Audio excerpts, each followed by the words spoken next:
On my birthday, Jessica left silently. I smiled and sang with everyone, greeting everyone warmly. Her good friend Eric was stunned for a moment but still explained, "Brother Jonathan, Jessica has a stomachache. She just went out to buy medicine." I told him that when she came back, I had already blown out the candles and made a wish. She walked toward me, the smile on her face barely concealed, and asked casually, "You blew out the candles without waiting for me? What wish did you make?" People around started laughing. Jonathan and Jessica are childhood sweethearts. He has liked our Jessica since he was a child. I could easily guess what wish he made. There was no need to think about it. They had been together for 7 years. He must have wished for Jessica to marry him. Jessica heard what they said, chuckled, and sat next to me. I said, "I don't plan to get married this year." I raised my glass and smiled at her. Coincidentally, neither do I. Everyone was stunned in an instant, and their eyes turned to me. I looked at Jessica's frozen face, picked up the glass, and smiled. "Jessica, on every birthday in the future, I hope you'll be just like today absent." When she came to her senses, her face darkened instantly and her tone turned cold. "Jonathan, there are so many friends here. Can you please not cause trouble? I just stepped out for a moment. Do you have to act like this?" I nodded seriously. The people around us didn't dare to speak and tried to mediate. But she looked at me coldly for a long time and then laughed in anger. "Okay, I'll tell you now, we're breaking up. Take your bag and get out of the room I booked." When I left, I heard her friends trying to persuade her. Jonathan was serious this time. "Why don't you go and coax him?" She laughed coldly. Same old routine. He usually came back to reconcile within 3 days. I didn't forgive him immediately this time. I turned my back on Jessica. She didn't know that I never planned to return after leaving, and I didn't want to leave her today. Jessica and I have been childhood sweethearts for 10 years. We've been playing together since we learned to walk. The parents of our two families are very good friends. Since I can remember, I heard Jessica's aunt and my mother say, "My daughter goes to your house every day. She must like your Jonathan. If you ask me, we should arrange a baby marriage for them." I asked Jessica, "What is a child marriage?" Her eyes sparkled when she looked at me. "It means I can come see you every day and I don't have to go home." "Is that true? I can play until late at night and won't be urged to go home." I nodded. "Yes, when we grow up, we can be together forever." I was 7 years old that year, and Jessica was 10. From that day on, I followed Jessica. We attended different junior high schools. I got out of school first and sat under a tree outside her school waiting for her. She often told me that if I got into a good high school, I could go to school with her. So I studied hard and finally got into the key high school she was in, ranking first. I was on the first floor, and she was on the 6th. I climbed the stairs again and again to see her, but she wouldn't let me visit her. She said she was in the 3rd year of high school and was very busy. On weekends, I picked up my homework and wanted to do it with her. She looked at me with some annoyance. "I told you I was very busy. Didn't you understand?" It's so annoying. My tears started falling. We had a big fight, and she didn't comfort me. We had a cold war for a few days. I compromised. I thought she had been very good to me all these years. She must have been under too much pressure to behave that way. I should have understood her instead of losing my temper. After returning to school, I waited for her to finish her evening self-study and wanted to apologize. The lights on the first floor were all off. On the 6th floor, only the last classroom was still lit. I looked up and wanted to go up and see. I saw her and a boy with very fair skin coming out of the classroom. For a moment, my heart skipped a beat. I watched them walk down the stairs step by step, getting closer and closer. Instinctively, I hid in the stairwell. "You're really amazing," the boy said. Jessica smiled. "What's amazing?" The boy blushed. "I meant you're very good at studying." I didn't understand the questions in class, but I got them once you explained. I couldn't bear to listen anymore. I covered my ears tightly and only dared to come out after they walked away. It rained heavily that day. Rain poured on my head and face. I felt dizzy and couldn't see clearly. I stumbled and fell into a puddle. No one helped me. I looked up and saw him carrying her on his back while she held an umbrella not far away. In a daze, I saw my past with her. That night, I finally figured out why she had changed. During the 3 years Jessica and I were not together, she didn't wait for me. Instead, she gradually let other boys get close to her. I hadn't looked for her for a long time. After she finished the college entrance exam, one day she suddenly remembered she had a younger brother like me. So at the end of June, on a sunny day, under the old locust tree stood the girl who hadn't appeared in a long time. I walked past her and pretended not to see her. She called me with her usual gentle voice, "Jonathan, didn't you see me? I'm waiting for you." It's not that I didn't see her, I just didn't believe she was really waiting for me. I stopped in front of her and asked, "What's the matter?" She took out a thick stack of materials from her bag. "I heard you have a class placement test this semester." I was too busy before, but I remembered. "These were all organized by me. Memorize them, and you'll definitely get into the best class, just like I did." After I accepted them, I said thank you calmly. She stopped me from leaving and looked me up and down. My clean face suddenly appeared very close to hers. She approached unexpectedly. The pleasant smell of laundry detergent on her disturbed my mind. I took a big step back.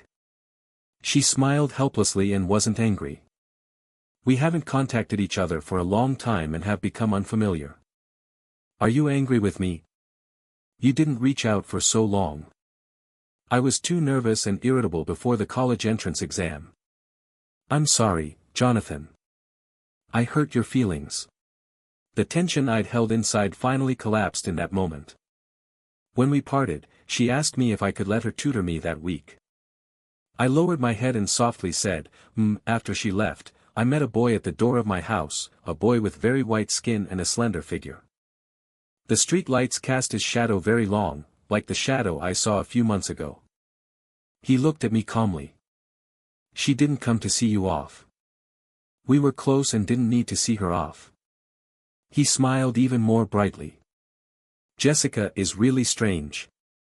She would rather spend 2 hours to send me, a person who lives in the suburbs, than to spend 2 minutes seeing you off, someone who lives in the building opposite. I don't know you, please give way. My name is Tom." Tom stood aside for a while, then turned back and said jokingly to my back, "You are really a good sister and a good brother. Jonathan, do you want to know why your good sister suddenly changed her personality?" "Sorry, I don't want to know." I walked straight to the door and got into the elevator without looking back. The moment the elevator door closed, my eyes were slightly red. It was the weekend. I got up early. Jessica used to wait downstairs at my house at 9 o'clock. But I checked the surveillance footage many times and there was no sign of her. I waited until 12 noon and she still didn't come. I went to the bathroom to take a shower. The water soaked me from head to toe. It was so cold. After I came out, I turned on my tablet, listened to the lecture carefully, and took notes. If she didn't come, I would study by myself. It was also my own stupidity. How could I be willing to wait for someone? I was laughing at myself when the doorbell rang. I was stunned for a moment, dropped my pen, and ran to open the door. Tom was standing at the door. He was wearing a white shirt and looked clean and youthful. But I hated him. I felt that he was nothing like his appearance. "Jessica went shopping.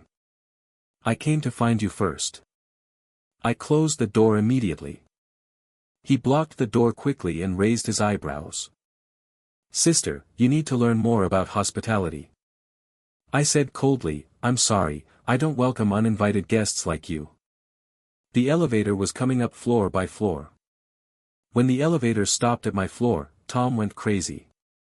He insisted on squeezing into my house. I didn't dare to close the door forcibly, for fear of crushing his hand and having to pay compensation. So I pushed him out. Just then, the elevator door opened. Tom fell backward heavily and was about to hit the ground, but someone caught him steadily.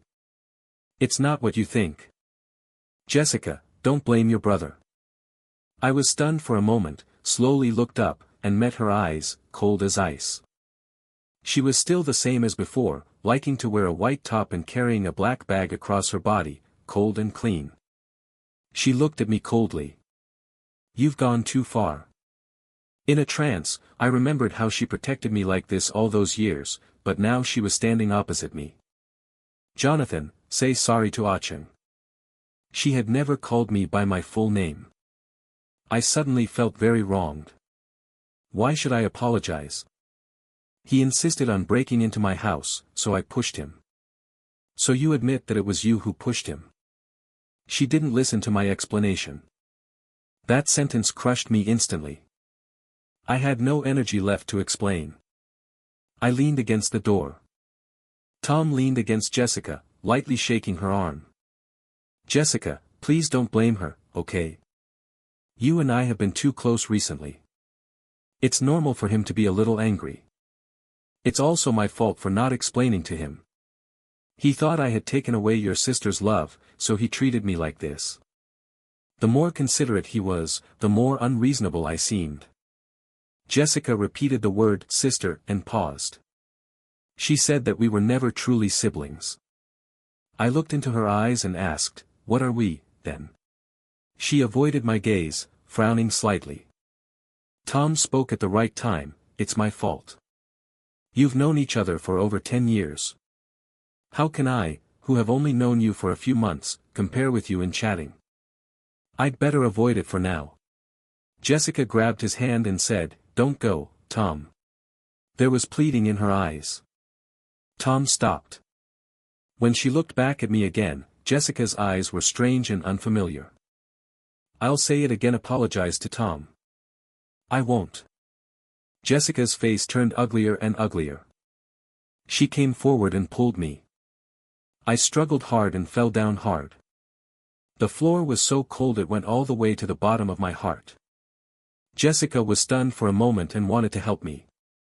I stood up suddenly. "I don't want you to help me. Go away. I never want to see you again." Jessica was also angry. "I didn't want to help you. This was a tit for tat. We are even now. Tom, let's go." After I got home, I finally broke down and cried. I had no one to rely on. The person who protected me for 10 years had now become someone else's backer. I suddenly remembered something and rushed back to my room. I threw all the gifts Jessica had given me over the years into a cardboard box. I took the cardboard box downstairs to throw it away. When I ran into my mother coming back, she saw the necklace at a glance. Wasn't this a gift from Jessica? "Jonathan, did you two have a fight?" I was in the room and heard my mother calling Aunt Jessica outside. Then Jessica knocked on the door with a slap mark on her face. "Why did you throw away the things I gave you?"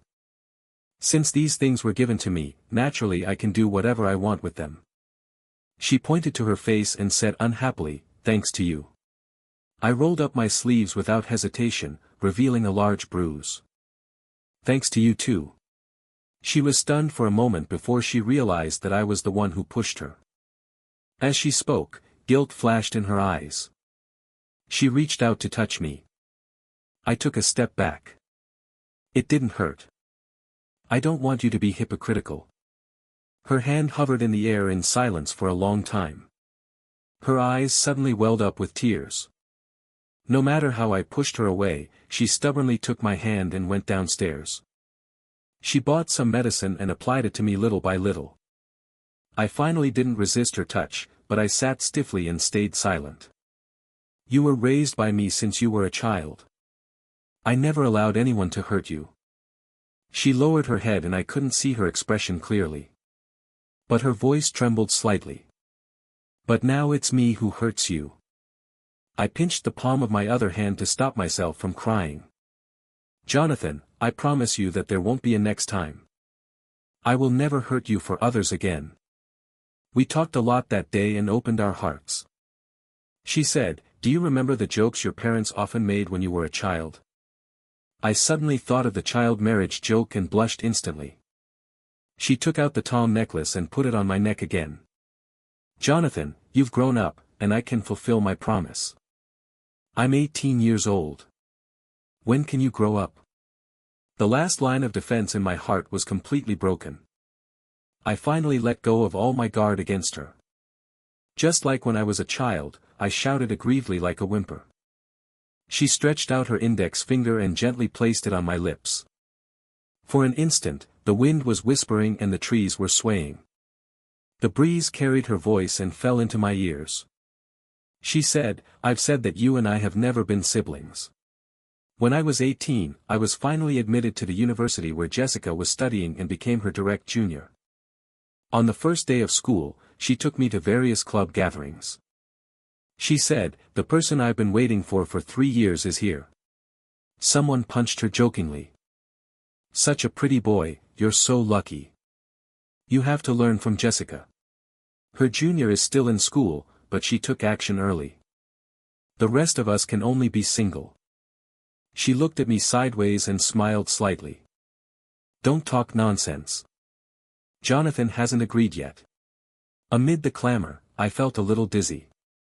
She suddenly held my hand tightly and looked at me tenderly with her eyes lowered. It seemed that my youthful thoughts were finally composed into a song at this moment.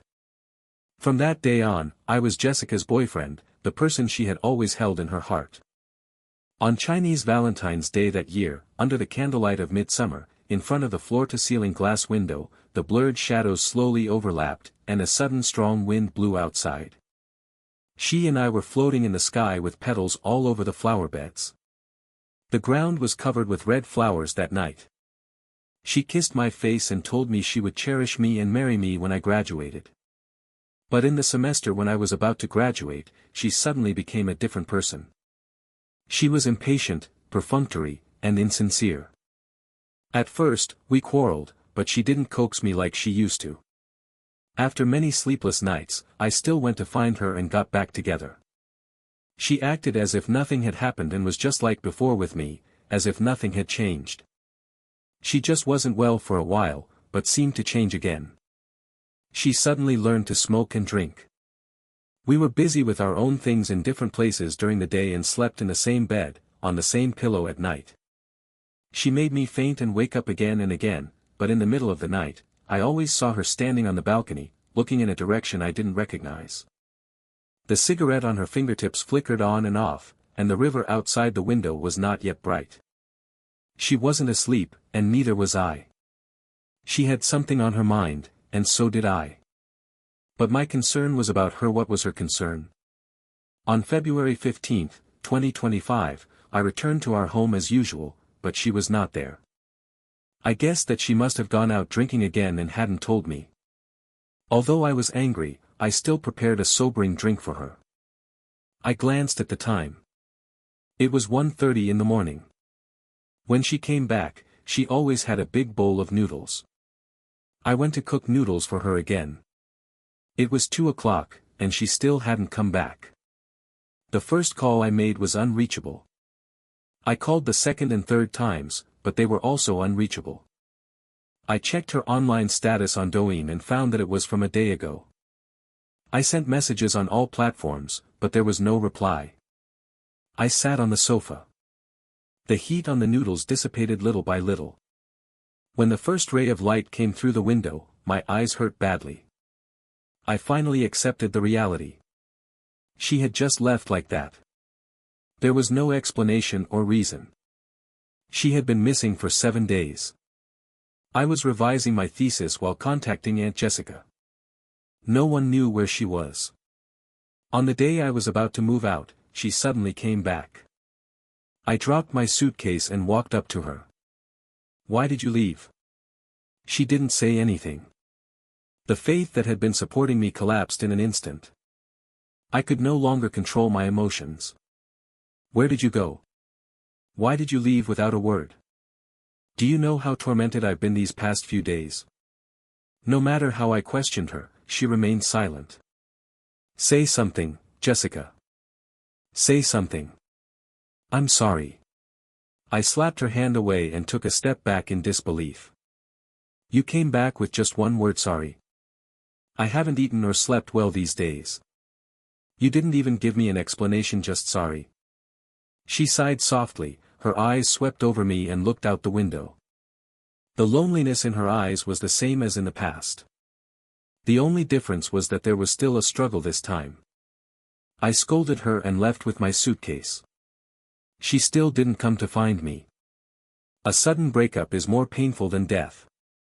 I had to know the reason. I went to her house. She saw me and smiled. You came back. I cooked noodles for you, she said in a gentle tone, just like before. We ate our own noodles at the dining table. The scalding steam made my tears almost fall. After dinner, she washed the dishes and I continued revising my thesis. I sent the final draft to my supervisor. She suddenly hugged me from behind. I missed you so much. Her hot breath brushed against my neck. My heart trembled. I smiled bitterly to myself. Her tone was flat, as if nothing had happened. She walked toward the room. Don't leave again after coming back, okay? She went to take a shower. Her phone, which was placed on the bedside table, suddenly vibrated several times. I picked it up and saw that it was a message from a boy named Achim. I clicked into the chat box. Back then, I promised you I wouldn't go abroad and would stay, but my family was very strict and I had no choice. I didn't receive the messages you sent me. I changed my phone number after going abroad, and I thought you had let go. Later, I heard you were with Jonathan, so I didn't bother you all these years. But Jessica, I know you still have me in your heart. I saw your Smurf account on Weibo 7 days ago and realized you hadn't forgotten me all this time. The last WeChat message read, Jessica, will you come see me tonight? I didn't finish what I wanted to say last time. I want to talk to you face to face.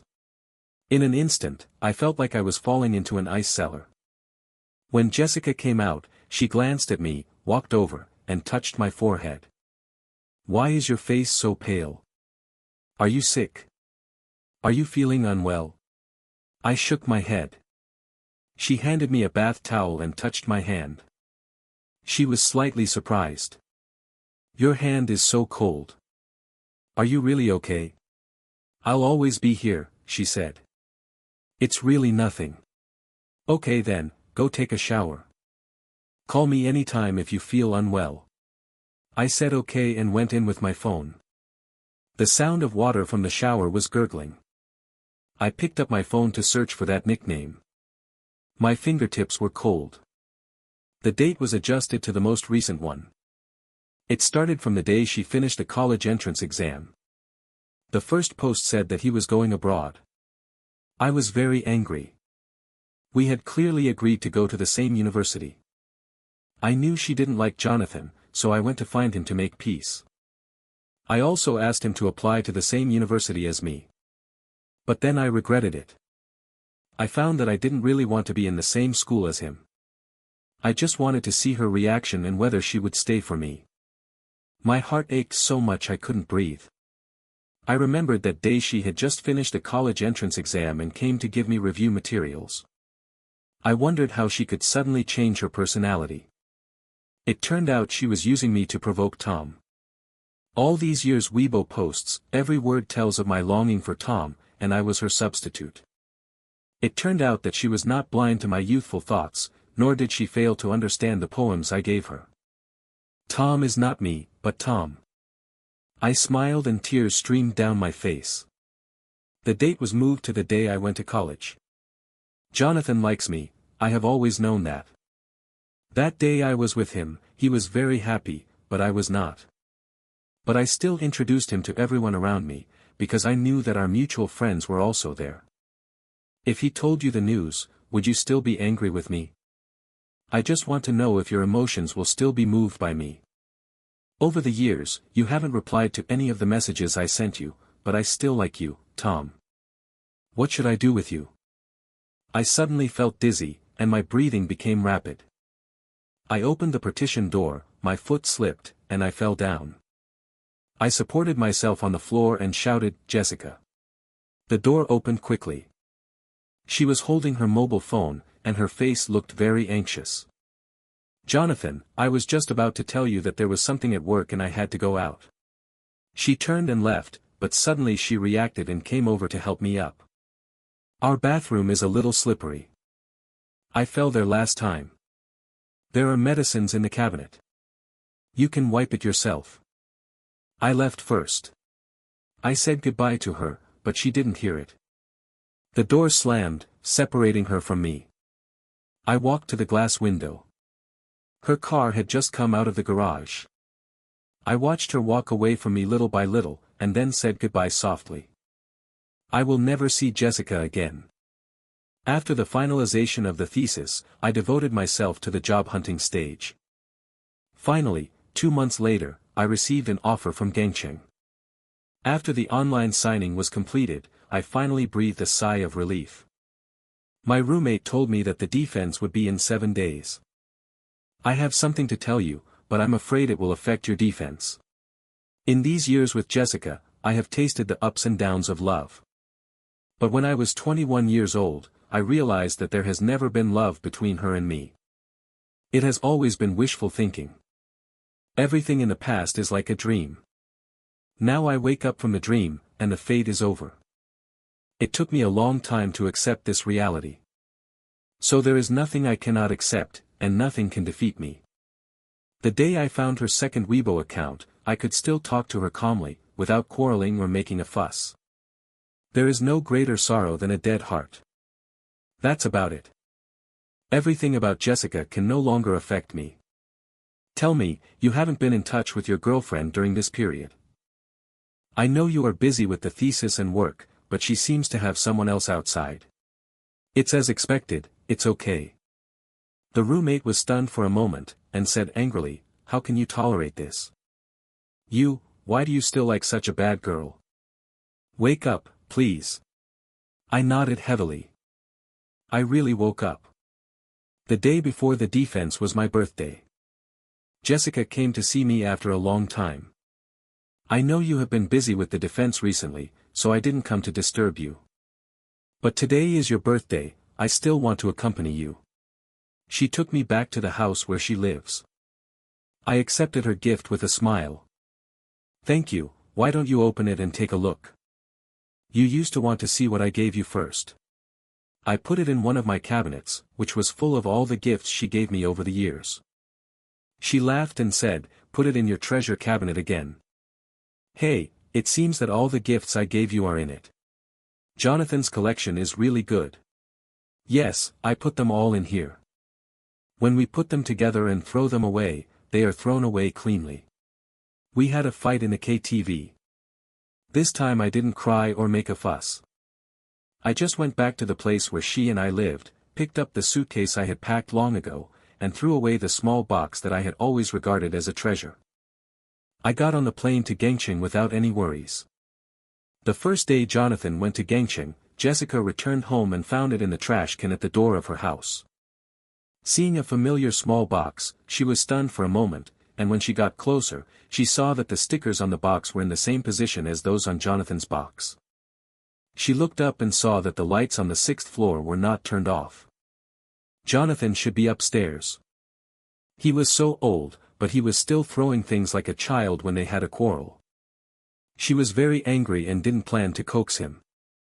She felt that she had spoiled Jonathan too much over the years.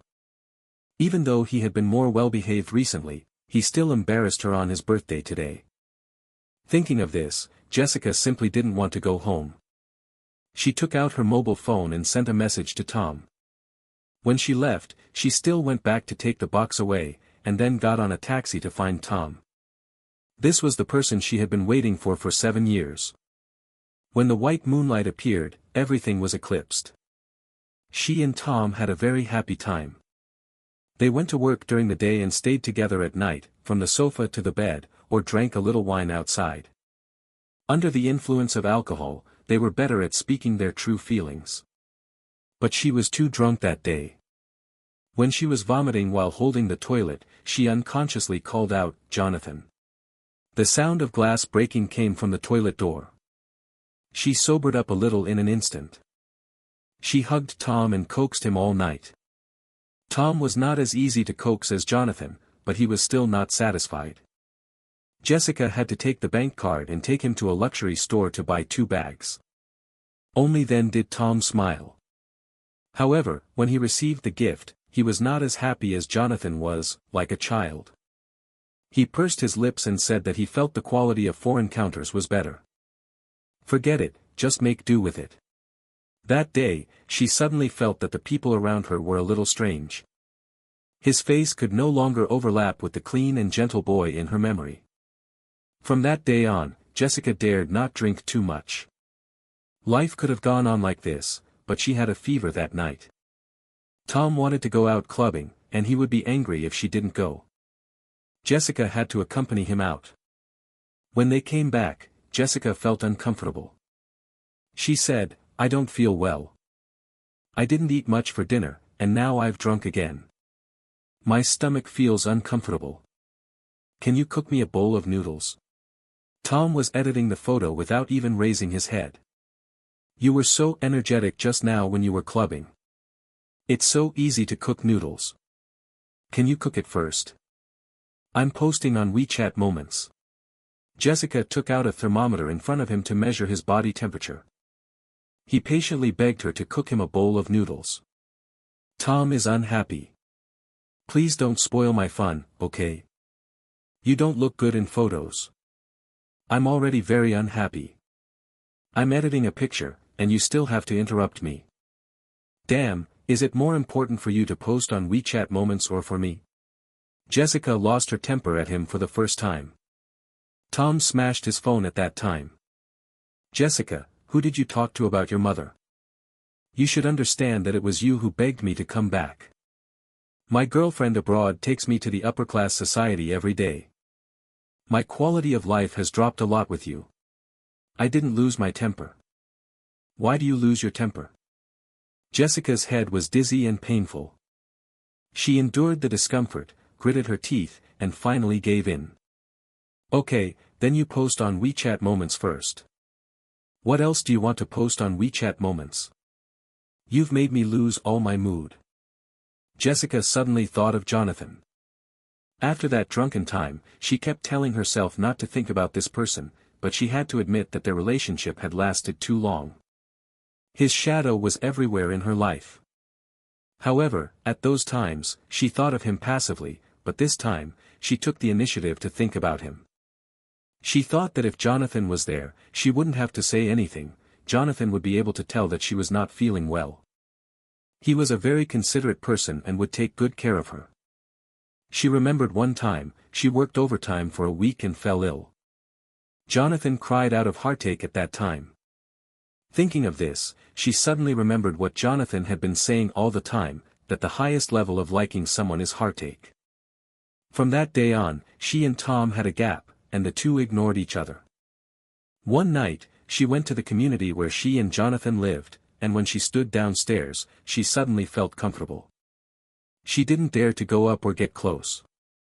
They had broken up, but she intended to leave this house to him, as compensation for him over the years. She felt guilty about him. The lights on the 6th floor were still on, and he should still be living there. Thinking that he was still there, she suddenly felt much more at ease. In the past, when she drank too much, no matter what time it was, Jonathan would leave a light on for her, a bowl of steaming noodles, and a sobering drink. Thinking of this, she suddenly felt her eyes a little sore and her heart ached. She covered her chest. Why was she sad? She should be happy. 7 years of regret, finally fulfilled. Jonathan is just a stand-in.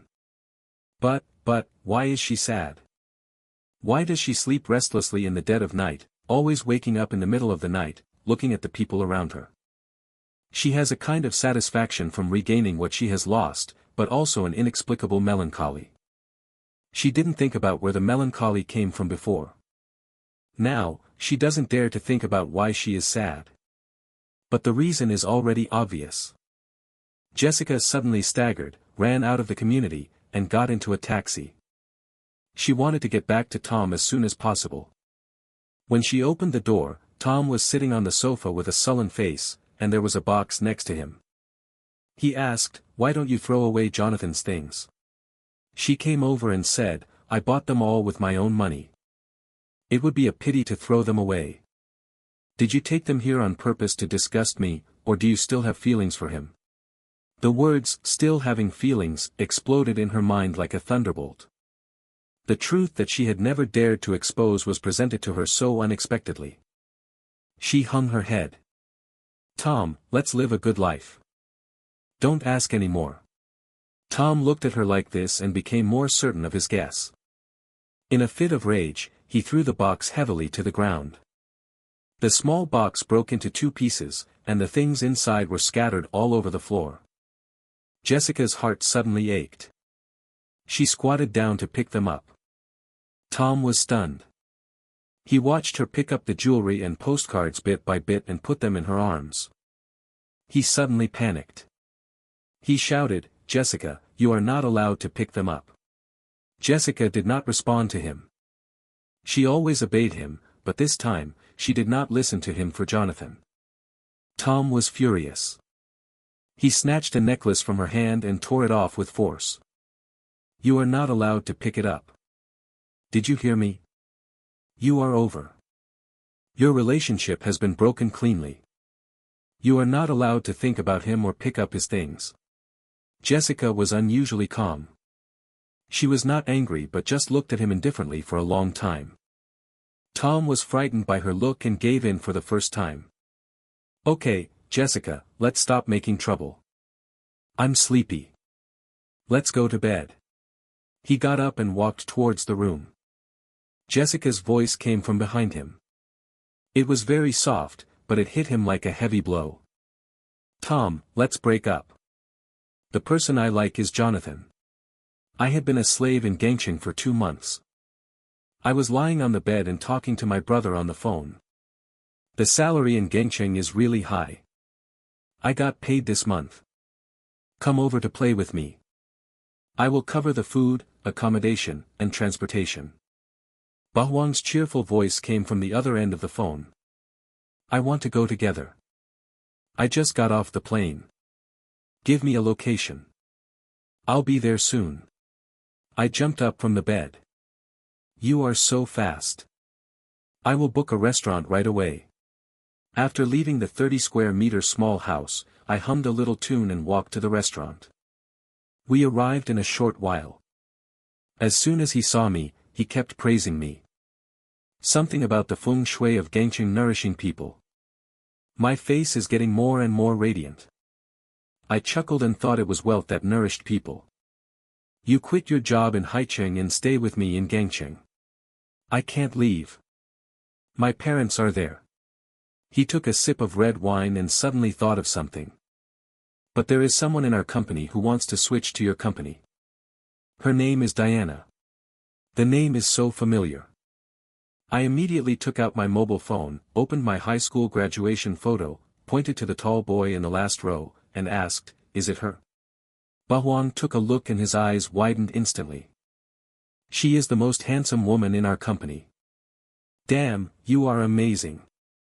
You were in the same class with beautiful girls in high school, and you were not tempted. How could you get involved with Jessica when you saw someone like Diana?"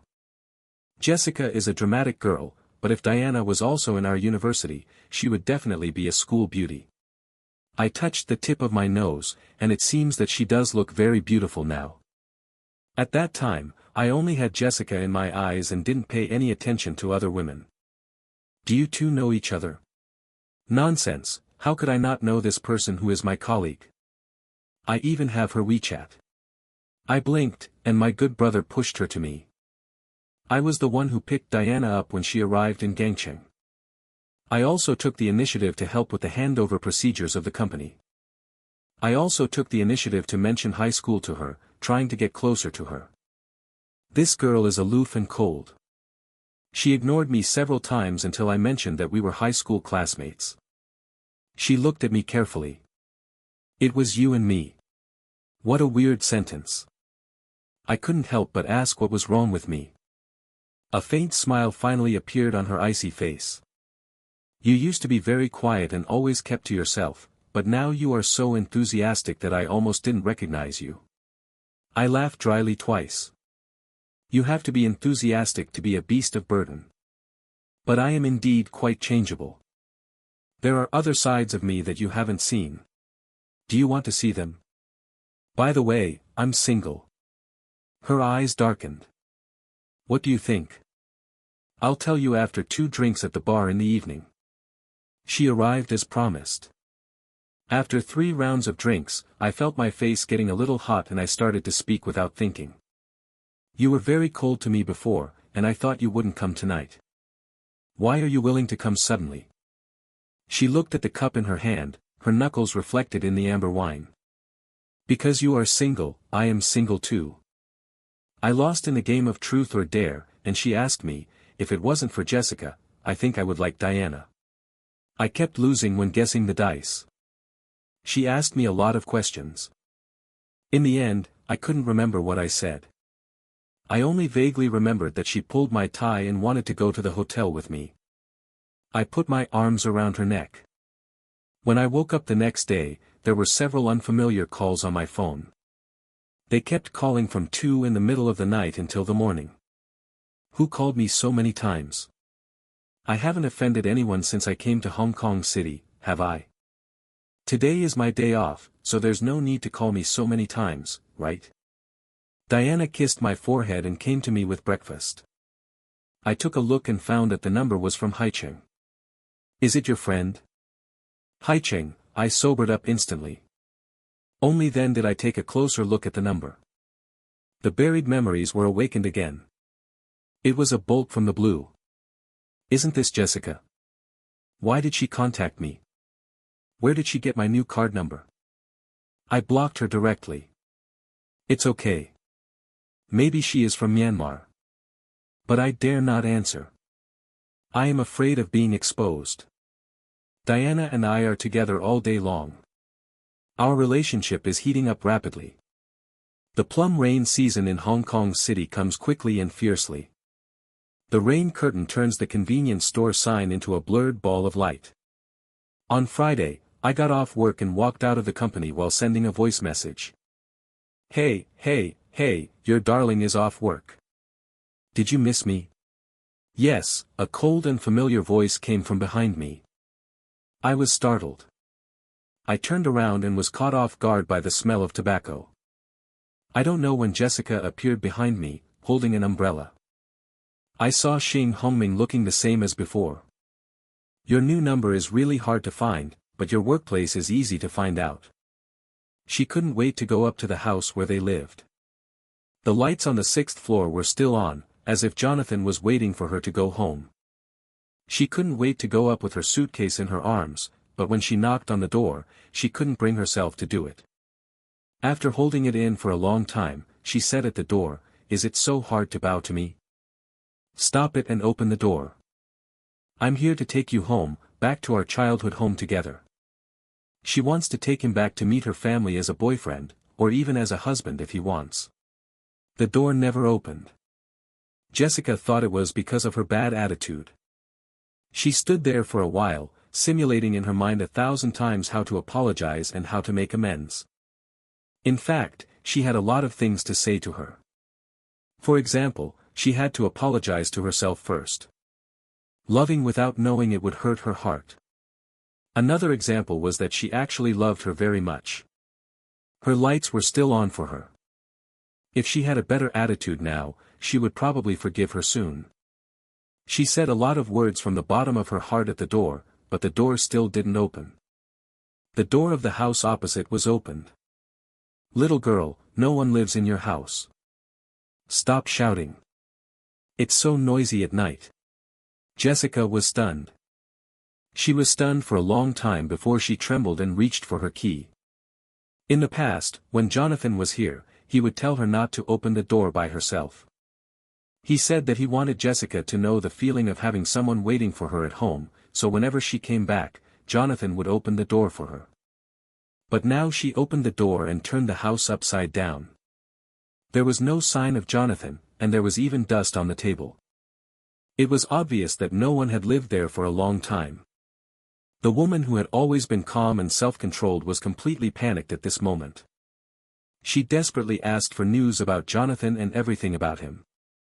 She had not been afraid on the way here, but when she saw him leave so decisively at this moment, she realized that he had really left her, realized that she had lost her beloved, and experienced fear and regret for the first time. She didn't sleep all night. She couldn't get through to Jonathan on the phone, so she went to the university counselor's office and made a fuss for a long time, and finally found out where Jonathan was. She immediately bought a plane ticket and appeared in front of Jonathan.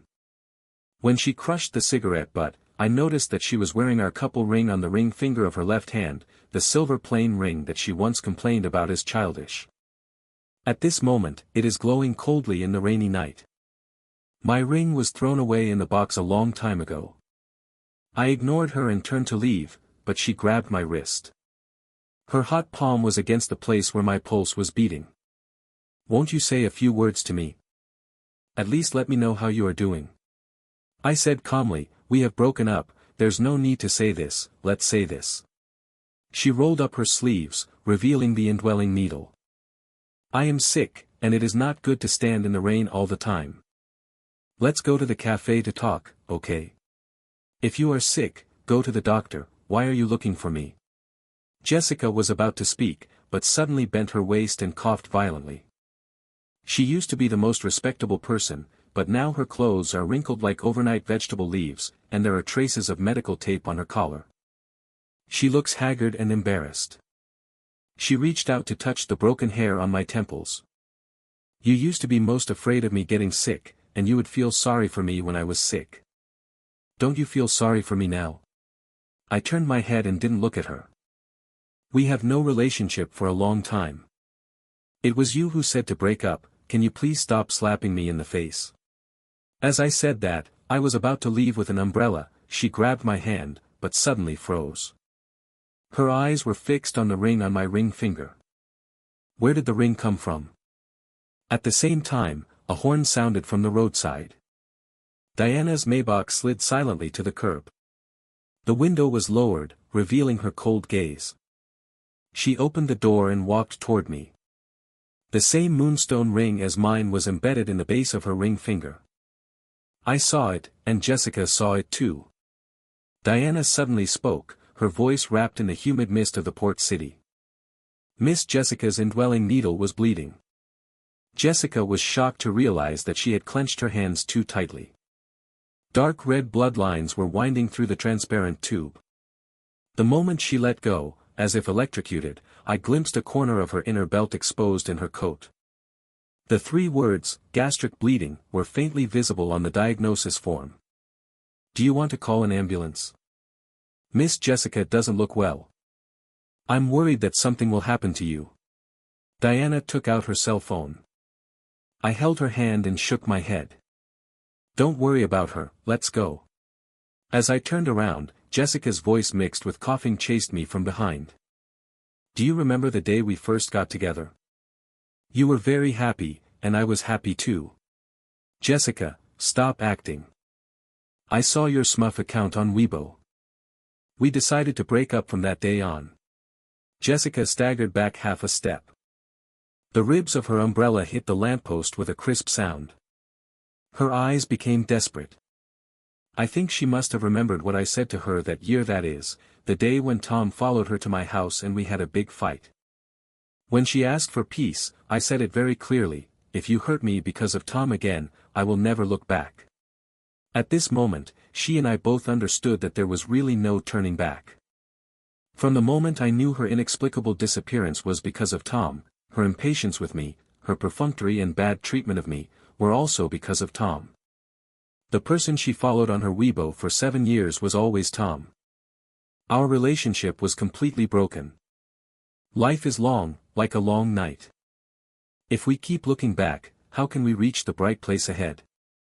We must all believe that after enduring the darkest time, we will usher in our own light.